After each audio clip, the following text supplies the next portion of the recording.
우리가 태어나면서 죽을 때까지 우리의 뇌의 가동률이라는 것이 있어요. 몇 퍼센트가 될까요? 우리가 뇌를 쓰는데 뇌의 가동률이 몇 퍼센트까지 올라갈까요? 아무리 자기가 천재라고 하더라도 겨우 10%나 15% 미만으로 사용하다 끝나는 거라 그럽니다. 뇌 가동률은 그 정도에서 끝난다 그래요.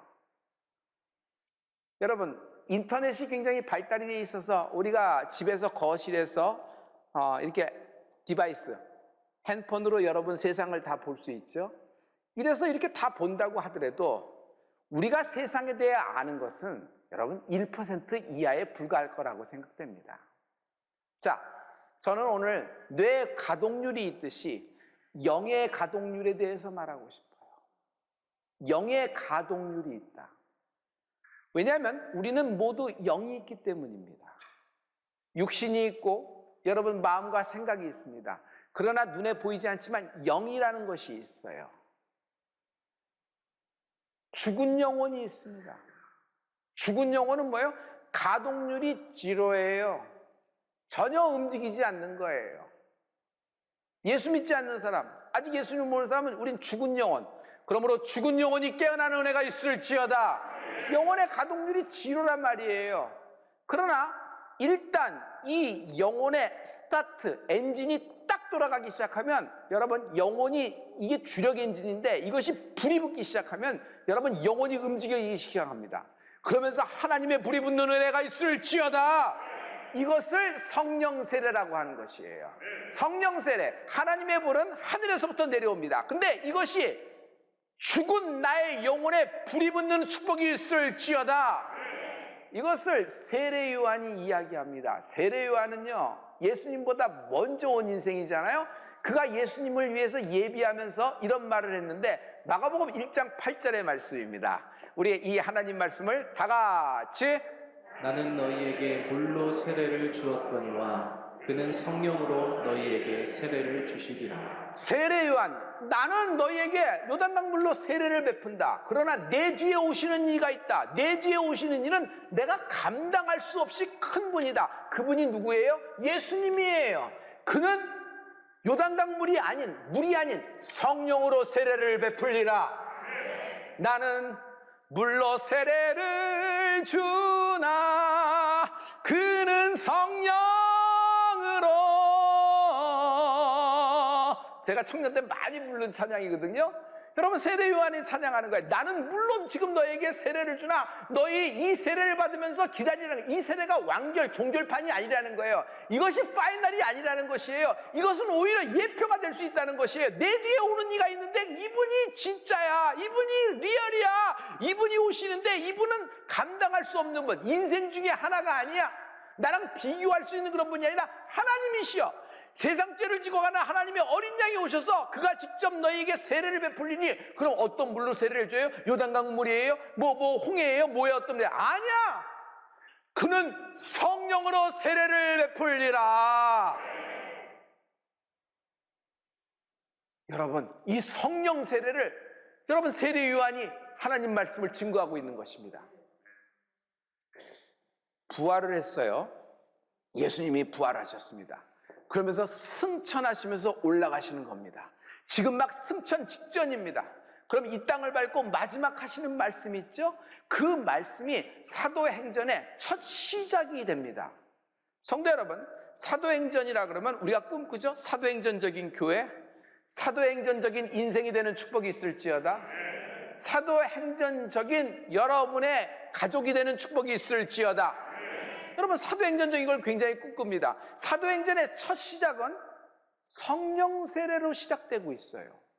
하나님의 약속으로 시작합니다.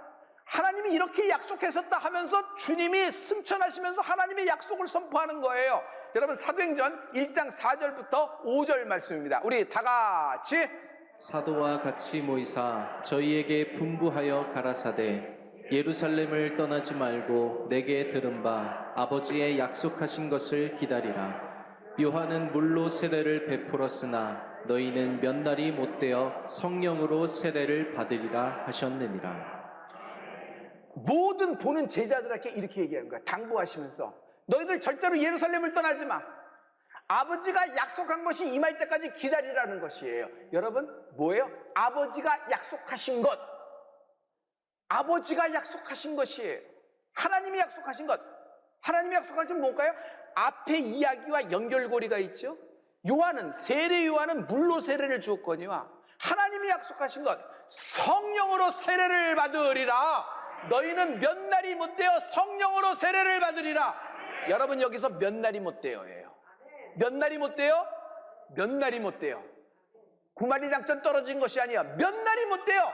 여러분, 사모하고 간절한 영혼에게 몇 날이 못되어 아버지가 약속한 성령을 세례를 받는 축복이 있을지어다. 지금은 한시가 급하잖아요. 예수님은 승천하시면서 마지막 말씀을 할 때 너희들 이제 시야에서 내가 없어질 거야. 하늘로 올라가서 승천할 거야. 그래서 내가 보좌 옆에서 너희들 위해 간구해 줄게. 일단 내가 하늘로 올라가면 너희는 한시가 급해. 지금 당장 빨리 나가서 전도해. 선교해. 땅끝까지 이르러 선도해. 이렇게 말씀하지 않았어요. 너희들 내가 지금 승천하고 있잖아. 그러나 이것이 끝나면 너희는 흩어지지 말고 한 곳에 모이라. 그리고 내가 약속한 것이 올 때까지 기다리라. 성령으로 몇 달이 못되어 세례를 받으리라. 성령 세례를 말씀하고 있잖아요. 이것은 하나님의 전략이다. 하나님의 전략이다. 하나님의 전략이 뭐죠? 성령 프로젝트. 손자병법에 보면 누구든지 전쟁을 하려거든 이겨놓고 시작하라는 거예요. 그건 뭐죠? 스트래티지. 전략을 갖고 하라는 거예요. 전략이 없으면 진다. 전략이 있어도 실행하지 못하면 진다. 전략을 잘못 세워도 진다. 그래서 인생의 성패는 뭐에 달려있냐? 전략에 달려있다. 대표가 인정사정을 다 동원해서 이달 한 달만 참아주세요. 이달 한 달 이런 식으로 월급을 빌리면서 계속 비즈니스를 할 수 없어요. 대표가 전략을 갖고 있어야 돼요. 하나님의 전략이 뭘까요? 하나님의 전략, 나는 이것을 성령 프로젝트라 그래요. 승천하시면서 너희는 성령을 받을 때까지 거하라. 성령을 받으면 너희가 권능을 받고 땅끝까지 이르는 증인이 되리라 하십니다. 하나님의 영원한 전략은 우리와 영원히 함께하기를 원하시는 것입니다. 임마누엘, 하나님이 나와 어떻게 함께할 수 있어요? 그 하나님이, 성령 하나님이 내 안에 임재하기를 원하시는 것입니다. 여러분, 성령 세례를 받으면 우리는 하나님의 자녀가 됩니다. 하나님의 자녀는요, 이런 거예요. 성령을 받으면 시들시들했던 인생이 살아나기 시작합니다. 죽어가던 인생에 생기가 돌기 시작해요. 하나님의 생명, 하나님의 생기가 임할지어다. 하나님이 너에게 새의 길을 여신다. 큰 일을 행하실 것이다. 행복해져요. 행복해져요. 우리는 이런 것 저런 것 이런 조건, 그리고 노후가 지금 100세 세대니까 이 정도까지 스탁을 해놓고 이 정도까지 재고가 있고 이 정도까지 남은 여유 자금이 있어서 여러분 우리가 행복하고 이제 모든 삶에 좀 안심이 된다 이렇게 생각하는데, 여러분 그렇지 않아요. 우리는 영적인 사람입니다. 하나님의 행복으로 행복해진다. 하나님의 행복으로만 행복해질 수 있다. 이것을 다 가졌다고 하더라도 하나님의 행복이 없다면 우리는 인생이 막막하게 됩니다. 3050 클럽이라는 것이 있어요. 이 세상에서, 이 세계에서 3050 클럽에 가입한 나라는 6개국이라고 합니다. 이겁니다. 국민소득이 1인당 3만 불 이상인 나라, 그러면서도 인구 전체가 5천만 명 이상인 민족들이, 이게 3050 클럽이라고 합니다. 6개 나라를 얘기해 볼게요. 우리가 알고 있는 그런 나라예요. 첫째, 미국이죠. 영국, 프랑스, 이탈리아, 그다음에 일본이에요. 근데 놀라운 것은요, 2019년에 대한민국이 이 3050 클럽에 7번째로 가입이 됐다는 것이에요. 근데 약간 주목해 볼 필요가 있어요. 이 나라들을 이렇게 보면요, 모두 다 식민지를 경영했던 나라예요. 식민지를 갖고 있었던 나라예요. 그런데 오직 대한민국 한 나라만이 식민지를 경험했던 나라예요. 우리는 식민지였잖아요. 다른 나라들은 식민지를 경영했던 나라고. 그런데 이 나라가 이렇게 성장해서 이렇게 이런 나라 3050 클럽에 가입을 했던 겁니다. 대한민국은요, 여러분이 인정하든 인정 안 하든 이미 선진국입니다. 이상한 것은 이미 선진국인데 우리는 왜 이렇게 힘든지 모르겠어요. 한국의 대학생은 너무 힘들어요. 지금의 한국의 대학생 보죠? 한국의 대학생은 일단 학점 관리를 해야 돼요. 얼마나 바쁜데요. 토익 봐야 돼요. 대학생 때 자격증 다 따놔야 돼요. 인턴십 다 해야 돼요. 그리고 인맥 쌓기도 미리 젊을 때 만들어 놔야 돼요. 취업 준비를 어느 정도 단계를 맞춰야 되죠. 가장 어려운 것은 스토리입니다. 스토리를 만들어야 돼요. 자기 젊은 날의 스토리, 없는 걸 만들 수는 없잖아요. 그래서 스토리를 만들려고 이것저것 하면서 스토리를 만들어내는 겁니다. 여러분, 우리 세대는 그런 것이 없었어요. 그냥 학점 들어가면은 졸업하는 것이고 학점 잘 유지해서 뭐 어느 학점 이상이면 이렇게 가고 이렇게 되는데 이런 것이 없는데 이들은 이렇게 바쁜 거예요. 이들이 자기가 행복하다고 느껴지지 않아요. 나라는 이렇게 되는데 행복하지 않다고 느끼는 것이 이런 상황이라는 겁니다. 여러분, 여기서 반드시 알 수 있는 것이 있어요. 우리가 세계에서 가장 G1, 가장 잘 사는 나라가 된다고 하더라도 하나님의 행복 없이는 우리는 행복해질 수가 없어요. 그러므로 하나님의 행복으로 행복하는 축복이 있을지어다. 하나님의 행복으로만 행복해진다. 모든 사람은 이미 하나님의 자녀이다. 우리는 교회 나온 사람들, 예수 믿는 사람만이 하나님의 자녀고 모든 사람은 뭐 불신자는 아니라고 생각하죠. 권사님, 요즘 어떠세요? 아이고, 이렇게 충만하게 하시니까 너무 좋아요. 권사님, 남편분은 어떻게 되세요? 마귀 새끼요? 내 집에 있어요. 아직 예수 믿지 않기 때문에 마귀 새끼야. 그러면 내 며느리가 아직 예수 믿지 않아. 마귀 새끼야. 그럼 마귀 새끼하고 사는 내 아들은 뭐야? 그럼 사위가 아직 예수 믿지 않아. 그럼 마귀 새끼야. 그럼 내 딸은 마귀 새끼하고 사는 내 딸은 뭐예요? 성도 여러분, 여기서 우리 정확히 알아야 될 것이 있어요. 예수를 믿던 예수를 믿지 않던 모든 인간은 하나님이 특별하게 하나님이 아주 정말 모든 솜씨를 다하여 그를 창조하신 것입니다. 여러분, 집 나간 탕자를 얘기해 보세요. 집 나간 탕자, 누가 등 떠밀었어요? 지가 나갔어요? 지가 지발로 지목 챙겨 나간 거예요. 그런데 하나님은 뭐라 그래요? 저 마귀 새끼라 그래요? 저 마귀 새끼 돌아왔다 이렇게 얘기해요? 아니요. 내가 내 아들을 잃어버렸다 하면서 오늘도 동구 밖에 버선발로 나가 밤늦도록 아들 돌아오기를 기다리면서 딸 돌아오기를 기다리면서 눈물을 흘리고 계세요. 이 하나님 마음이 감동되어지는 은혜가 있을지어다. 어떤 이는 자기가 하나님의 자녀라고 이해가 안 돼요. 내가 육신의 아버지가 있는데 내가 하나님 그냥 아버지라 부르니까 나도 아버지 하는데 이게 잘 안 되는 거예요. 또 믿어지지도 않아요. 그런데 여기 굉장한 포인트가 있어요. 성령을 받으면 막 믿어져요. 이게 뇌로 믿어지는 것이 아니에요. 논리로 이해돼서 믿어지는 것이 아니에요. 그냥 막 믿어져요. 할렐루야. 그리고 아버지를 막 불러요. 아버지 막 그래. 그냥 밥 먹다가도 아버지, 뭐 해도 밥 먹다가도 아버지 막 그래. 시아버지한테도 아버지라 그러지만 막 아버지 막 그래. 취소가 안 돼요.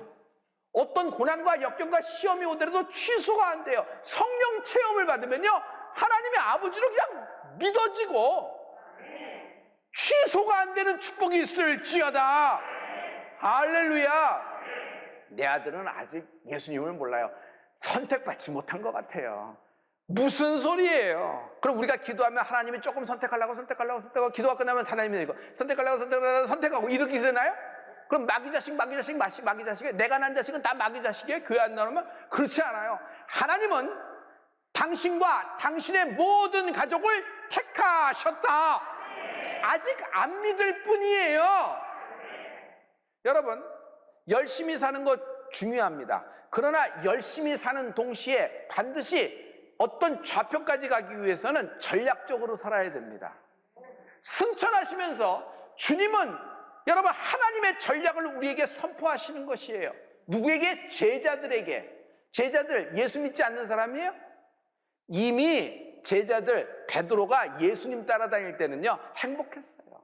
그냥 막 신유와 기적과 이적이 나타나니 베드로가 얼마나 신났을까. 내가 수제자야 하면서 예루살렘에 주님이 나귀 타고 입성하실 때 베드로가 아마 그 고삐 잡고 앞에서 흔들고 들어갔을 거예요. 그만큼 행복했을 겁니다. 그러나 갑자기 계집종 앞에서 3번이나 부인하며 저주까지 퍼부어댑니다.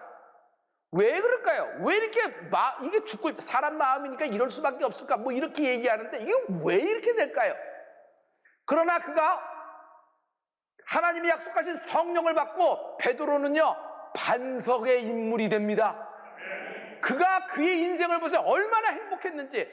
그의 인생을 보면 인간적으로 보면 죽으러 가는 길이에요. 십자가에 거꾸로 매달려 처형당하는 길로 가고 있는 거예요. 그러면서도 그를 행복합니다. 그리고 마지막 때의 말씀을 전하면서 하나님의 영광을 찬양하는 베드로를 볼 수 있어요. 여러분, 하나님의 행복으로만 행복해진다. 할렐루야! 할렐루야! 하나님의 전략은 성령 프로젝트다. 성령 프로젝트는 하나님을 믿는 자에게 부으시는 하나님의 성령의 세례가 임하는 은혜가 있을지어다. 사도 바울들요 행복했어요. 자기는 이미 라이센스도 다 땄어 당시에. 그리고 사도 바울은 자격도 충분해. 일단 그 출생의 스토리가 좋잖아요. 그리고 조건이 좋아요. 모든 것이 잘 맞아 잘 돌아가서 궤적에 진입한 사람입니다. 그래서 그가 한 일이 뭐예요? 예수님이 아니라 하나님을 섬기는 예로 알고 예수를 따라다니는 모든 제자들을 잡아 죽이는 것이 그의 일이었어요. 그는 그 일하면서 행복합니다. 그래서 다마스커까지 가는 겁니다. 출장을 가는 거예요. 근데 그 길 가다 예수님을 만나는 겁니다. 그리고 예수님을 만나서 거기서 그 사울이라는 청년이 확 꺾여서 하나님이 쓰시는 이방인에서도 바울이 되는 점을 볼 수 있어요. 그가 성령을 받게 되는 것입니다. 할렐루야. 사도 바울이 땅끝까지 이르러 주의 그 사도가 되는데 그의 전략이 뭘까요? 성령 프로젝트다. 그가 에베소 교회에 갑니다. 에베소 교회에 가서 제일 먼저 교인들에게 먼저 묻습니다. 야, 너희들 성령 받았냐? 성령 그런 거 우리는 모르는데. 아니, 너희들 믿을 때 성령을 받았냐? 우리는 모르겠는데. 그럼 너희는 뭘 받았느냐? 우리는 요한의 물의 세례만 받았는데요. 이게 무슨 얘기야? 무슨 얘기야?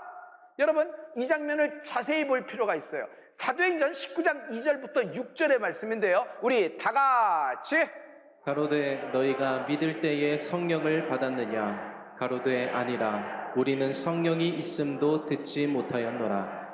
바울이 가로되 그러면 너희가 무슨 세례를 받았느냐? 대답하되 요한의 세례로라. 바울이 가로되 요한이 회개의 세례를 베풀며 백성에게 말하되 내 뒤에 오시는 이를 믿으라 하였으니 이는 곧 예수라 하거늘 저희가 듣고 주 예수의 이름으로 세례를 받으니 바울이 그들에게 안수하매 성령이 그들에게 임하심으로 방언도 하고 예언도 하니. 에베소 교인들에게 물은 거예요. 이 사람들 예수 믿는 사람이에요? 아니에요? 믿는 사람들이에요. 이미 교인들이에요. 그러니까 바울을 기다렸지. 바울은 뭐라 그래요? 믿을 때라는 말을 하잖아요. 믿을 때 너희가 성령을 받았느냐? 믿을 때 성령을 받았느냐? 여러분, 성령을 받았느냐 해보실래요? 믿을 때 하나님을 믿는다는 것은, 하나님을 안다는 것은 지식적으로, 활자적으로, 문자적으로, 이론적으로 안다는 것이 아니에요. 하나님과의 인격적인 관계, 즉 실제로 만나는 것이에요. 이것이 뭐예요? 성령이 임하는 은혜가 있을지어다. 내가 하나님의 자녀임을 그냥 믿어준단 말이에요. 말씀이 깨달아져요. 말씀이 깨달아지는데 말씀이 뭐 이렇게 기승전결이 딱딱 맞아주고 뭐 이런 얘기가 아니라 그냥 통째로 믿어지는 거예요. 그냥 아멘 아멘이 되는 거예요. 전에는 눈 뜨고 감고 왔다 갔다 정신이 스케줄 보고 뭐 다른 정신 있고 그냥 자리에 1시간 채우면 되는데 그게 아니야. 이건 내 말씀이다. 이게 깨달아지는 거예요. 누구 말씀? 내 말씀이다. 이게 깨달아지는 거야. 이건 나를 향하여 하시는 말씀이다. 이거 뭐지? 이런 느낌 처음인데 어떻게 이런 울림이 있지? 그게 뭐예요?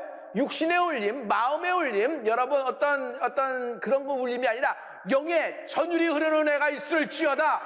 성령님은 여러분의 영혼을 깨우고 계십니다. 할렐루야. 이 세상에서 지나치면 안 되는 것 세 가지를 탈무드가 얘기하고 있어요. 빵에 넣는 이스트 지나치면 안 됩니다. 너무 부풀리잖아요. 소금 지나치면 안 됩니다. 그렇게 중요한 소금이지만 그렇게 많이 넣으면 그건 짜서 못 먹고 그거는 고혈압의 원인 되고 그렇죠. 세 번째는 망설입니다. 인생이 주저주저 머뭇머뭇하다가 결정 못하고 끌려다니는 인생이 있어요. 저는 그것을 뭐라고 얘기해요? 결정할 때 결정 안 하면 결정당한다. 결정할 때 결정 안 하면 결정당한다. 남이 내 인생을 결정하는 거예요. 우리는 하나님이 자유를 주셨는데 남이 내 인생을 선택하고 마음대로 끌려다니는 거예요. 얼마나 안타까워요. 그게 망설임이에요. 성도 여러분, 오늘 지금 이 좌표에서 망설이지 말고 주저없이 성령 세례를 사모하세요. 간절히 원하세요. 주시면 감사하고 아니면 말고요. 다음을 또 기대하죠. 아직 잘 모르겠으니 또 다음을 기대합니다. 구만리장청 같은 그런 마음 갖고는 안 돼요. 사모해야 돼. 하나님, 난 아무것도 모릅니다. 교회 나온 지 뭐 이렇게 되고, 나도 우리 교회가 나오지만 서울대 추수목교회 아직은 10월드입니다.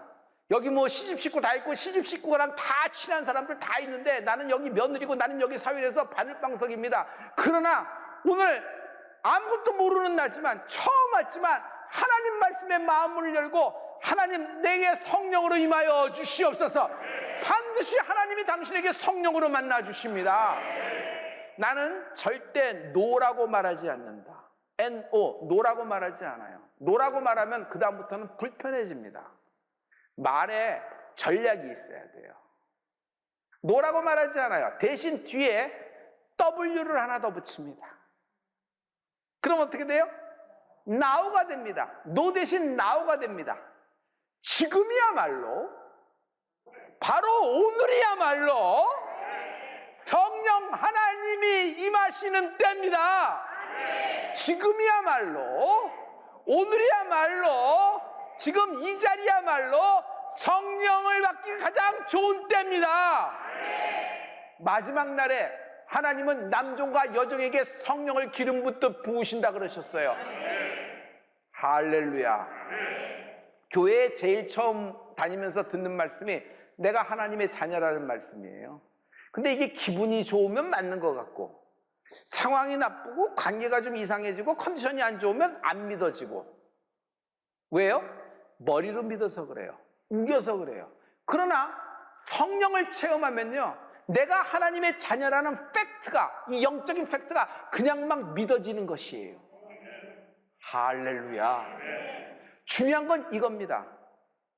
오늘도 지금도 성령 세례가 존재하는가예요.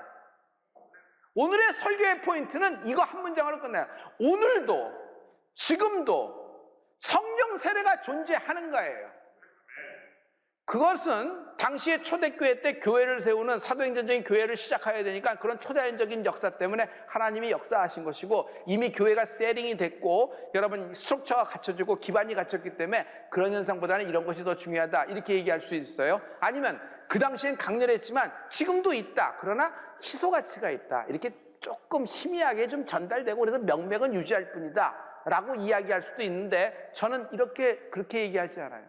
성도 여러분, 지금도 오늘도 성령의 역사는 사도행전의 역사, 오순절 마가다락방의 역사가 어제나 오늘이나 영원토록 동일하게 역사되고 있다. 지금도 하나님을 부르는 모든 자에게 하나님은 성령을 기름 붓듯 부어주실 것이다. 성령의 불이 임할지어다. 성령의 기름 부음이 임할지어다. 인생에 많은 문제가 있지만 언제나 문제의 중심은 물질적인 것, 문화적인 것, 관계적인 것이 아니라 성령님에게 달려있다. 성령의 불이 임한 은혜가 있을지어다. 성령의 기름 부음이 임한 은혜가 있을지어다. 할렐루야. 그때 임하신 성령 하나님이 지금은 더 강력하게 임해요. 왜? 마지막 때니까. 그때 혈류병 여인을 고치신 하나님은 지금도 크게 역사하세요. 왜? 마지막 때니까. 지금 인류가 질병에 갇혀 있잖아요. 질병이 묶여 있잖아요. 가장 안타까운 건 묶여도 묶인 줄 모르는 인생이에요. 발목이 잡혀 있는데 발목이 잡혀도 발목이 잡힌지 모른단 말이에요. 오래 있다 보면. 그래서 인간은 익숙한 곳에서 고향을 찾아요. 그러나 예수 믿는 사람은 익숙한 곳에서 고향을 찾는 것이 아니라 하나님은 언제나 나는 새로운 영역, 새로운 지경, 새로운 일, 큰 일을 행하시는 하나님을 찬양합니다.